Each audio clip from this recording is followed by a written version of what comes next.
Now, in other news, today marks 56 years since the raid on Liliesleaf farm in Rivonia. Among those arrested were Walter Sisulu, Govan Mbeki, Ahmed Kathrada, Nelson Mandela and other high-ranking Umkhonto or Sizwe members.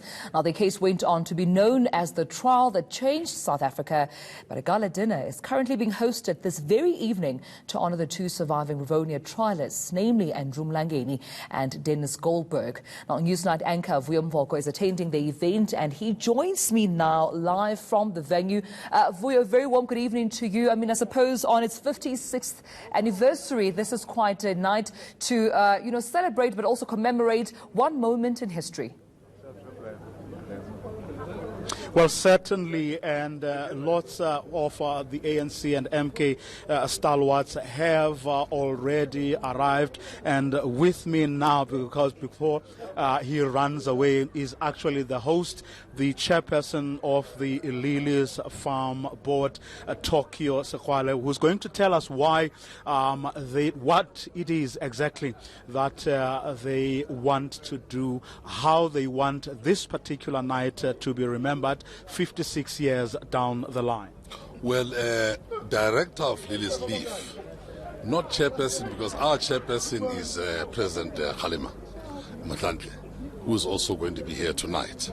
Vuyo, for many South Africans who 56 years ago were very, very young, and for those who may not have the information, it's important for us to say that this was another place of Umkhonto, the beginning. This is where the beginning of the decision to hit back started. Because for 58 years, since the ANC was established in 1912, it had pursued a policy of non-violence. But in 1960, when it was banned, a decision was taken to fight back. That was the formation of Umkhonto and Sizwe. This is holy territory, the beginning now of a new phase of our struggle, the phase of using violence as a means of not perpetuating violence, but to prevent further violence in the country. So the leadership of the African National Congress, Nelson Mandela, Govan Mbeki, Ahmed Kathrada, Walter Sisulu, Mlangeni, he's still alive, and Goldberg, we're here. This is where decisions to fight were taken. So this is holy territory. And of course there's a huge link from here to Robben Island, because when they were arrested and convicted, they were sentenced from here. So this is a place where violence had to be decided upon to prevent more violence. A place where we decided to take a stand, because the founding document of Umkhonto is Sizwe, the People's Army, does indicate that there comes a time in the life of a nation when you are left with two choices: forever to stay on your knees or to die standing. This is where the decision was taken. Of course, I mean, 56 years down the line, this particular commemoration is taking place under very different circumstances.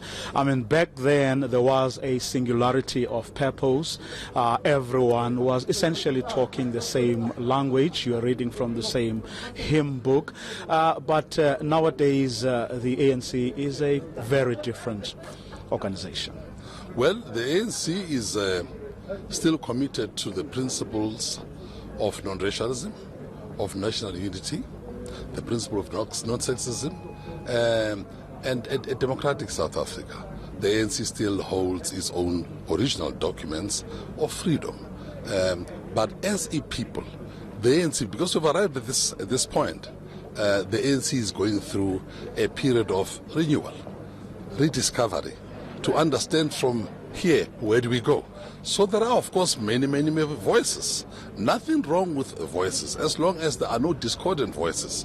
Because even in the Bible, we talk about many languages, many tongues in the biblical towers. There is that, and it should not be denied.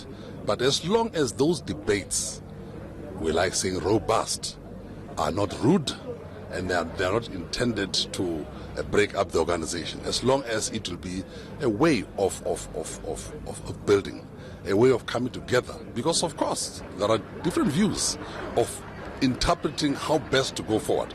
But it's not, it doesn't end with people differing on how to take the struggle forward, but you actually have your own comrades questioning even the credentials and credibility of other comrades, even questioning whether in fact they were ever in the struggle before. Yet these are people who are known, who have track records that should speak for themselves. So it has become a rather unhealthy debate, if at all it is a debate. Unhealthy indeed, and it will be foolhardy on the part of any serious member of this organization, any serious leader, particularly senior people, to deny what you've just said. We are in the middle of that. Therefore, the leadership which was here was a leadership which at one stage itself was very confused, very disorganized, because when the ANC was banned, declared unlawful, decisions had to be taken. The president was very hesitant himself, Chief Albert Ditude, as to whether we should launch an armed struggle. Other people were saying we should go abroad. Other people saying we should go underground. Others were saying we are not getting involved in this thing. There was a lot of discordance. However, at the end of the day, people found one another. One does hope that some of the ugliness, of the bitterness, of the debates, which are beyond robust, which have become actually conflictual, that comes to an end. This day could be utilized by ourselves as another chance to rebuild, because you know the Kalashnikovs are shooting people in Natal and other places for all the wrong reasons. We're throwing violence at one another when the violence which was decided upon here was aimed at stopping violence. Therefore, it is true, the ANC must rediscover itself. That's why we are saying not just should it be a new dawn, because the dawn, is still dark. In the morning, it must be a new day. The ANC needs to show that responsibility to the people of South Africa by showing unity and by showing maturity and growth. So we're going to leave for now. Thank you very much for talking to us. Tokyo Sekhwale, who is a director here at Lily's Farm, which of course is a museum, but also hosts conferences, hosts dialogues, and as you have just heard him say, well, he hopes that the ANC and its alliance partners will use this day to reflect on what they have become and how best to move forward. Very briefly, Kgalema Motlanthe, who is the chairperson of the board, will be delivering a keynote address, and he is known for not holding back and for saying it like it is. We don't know what he is going to say this evening, but he will be followed by one of the remaining Rivonia trial stalwarts, and that is Raymond Mlangeni, who will a little later on deliver a reply. For now, though, it's back to you.